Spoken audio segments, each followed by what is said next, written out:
Hi friends, this is Q with Curvilish, and I'm so excited to show you this publication I just received from my new friends at urbantech.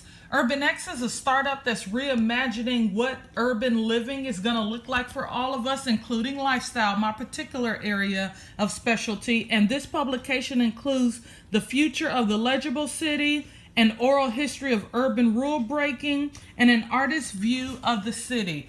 This publication and its content is focused and gorgeous. I love the layout. I love the features and articles of what it's talking about. And this is going to really be as more important as more baby boomers move to the city, as young people flock to the city, as arts and culture has more of an impact on the major cities and how it attracts people. And I just can't wait to share more with you guys. This is awesome.